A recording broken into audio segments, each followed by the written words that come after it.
All right, guys, what is going on? Welcome back to another edition of Quick Question Friday, where I take a real question from a real Etsy seller and answer it to give you guys some gold nuggets, to give you strategies, tips, and feedback to start, build, or grow your Etsy and handmade business. Let's dive in to today's episode. We've got a newbie to Etsy. What are the first steps to starting a business? Really, it comes down to starting a business. First and foremost, it's figuring out your niche or niche, however you say that. Everyone says it differently. So you really got to figure out what you're going to sell, what you're going to either create or source. That's really the first part, and the second part is just diving in and opening your shop. But basically, what it comes down to is figuring out your niche. What you're going to create. Um, is it going to be a profitable niche? And you really don't know, but you can do research to figure out if there is traffic and if there is people looking for what you're going to sell. It's going to be hard to create something brand new. You know what I mean? You're going to be within usually a certain category like jewelry or furniture or clothing or something like that. That's your overarching niche, but what you create is going to be your own. It's going to be your own style, your own flavor. So as long as you're in a niche that people are looking for, those are huge niches. But if you're in something that's super niche down, that's very very obscure, you may have a lot harder time building your business than something that is a little bit more broad. So a lot, like, you want to niche down to a certain extent, you know what I mean? But you don't want to necessarily niche down too far where there's no traffic, there's no people, looking for your items. If you're selling, let's just say you're selling furniture, you're selling specific furniture, but then you're only selling, you know, one piece of furniture for like that holds like an iPhone or something like that. And that's it. And that you're not expanding your product line, your category line. It's too narrow. So there may only be certain so much traffic. That's a terrible example. I don't know why I can't think of another example right now, but some people niche down way too far where there's no traffic. So just make sure that the niche that you're in has traffic coming in. You can research that through the Etsy uh, search bar. If you're searching for something that you're selling, if you're selling, gold beaded jewelry, you search for that in the search bar, see how many search results come up.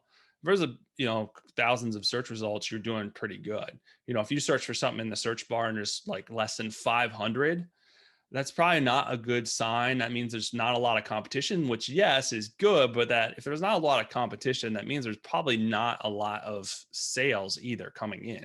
So I'm fine with a lot of competition. A lot of people get freaked out when they're doing like keyword research and stuff where they don't want to use stuff that has a lot of competition.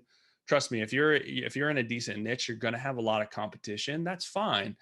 Competition just means there's a big market. You just have to get your piece of the pie. So you got to have you got to have an abundance mentality when you're selling stuff online. There's plenty of buyers out there, especially if you're in a bigger niche. Even if you're in like a mid-sized niche, there's plenty of buyers out there. You're going to make the product your own. You're going to build value in your products by offering your own specific designs, your own style, all that stuff. You just have to build your shop out and focus on, building your shop out and attracting that traffic over time. It's not going to happen overnight, especially for new shops. It's going to take time. So you have to have the mindset that it's going to be a journey.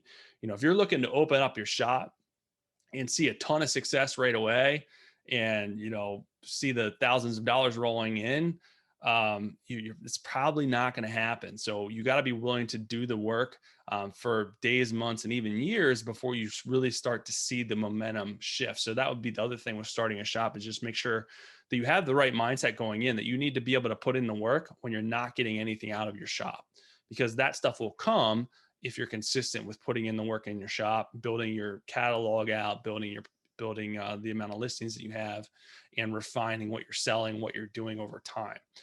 And honestly, if you open your shop right away and you get a ton of sales, you're probably going to be a little, things are probably going to get really crazy really fast, because there's a lot of things you probably haven't thought of or had to deal with, a lot of customer service issues and things like that. So if you are overwhelmed from the beginning and you don't have that time to learn and grow with your business, it can be overwhelming as well. And I know a lot of people start their shop wanting to be successful right away. So they'll open it, put put some products in there and then they'll just let it sit and the sales never come. Well, it's because you have to keep feeding your shop with consistency, strategies, trying new things, growing your product catalog and all that good stuff. So that's why it's important to have the right mindset going in, just to make sure that you are set up for success, and especially when things get tough, when you get frustrated and all that stuff. Biggest thing is just making sure that you're in a good niche. You have something that you can, grow. You don't have just one product. You're in a niche where you can have multiple products, and be able to fill out your entire product catalog. It's something that you're interested in, you're passionate about, because if it's something that you're doing just, we, at the end of the day, we all want to make money doing what we're doing, right? We can't sustain things if we're not making any money. But it's super important that you are invested, and you're passionate about what you're doing. So if you're not, you're going to get bored really fast, and you're not going to be consistent with what you're doing as well. All right, guys, that's all I got on that topic for today. If you guys are still struggling with Etsy SEO specifically, as far as Etsy keywords, search engine optimization, kind of how to arrange your title, your tags, the best practices and different strategies in order to get more traffic and sales, I got a book, an ebook that I wrote that's just for that, to help you guys out. You can get it. It's a free download if you go to handmadeandbeyond.com/Etsy SEO success. Go to that link.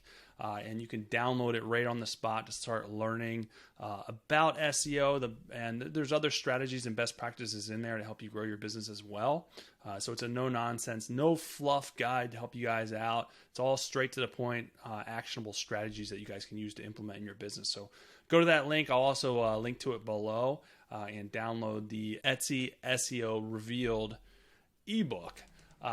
Outside of that, I'll be back next week with another awesome episode for you guys. Have an amazing rest of your day and week. Talk to you guys later.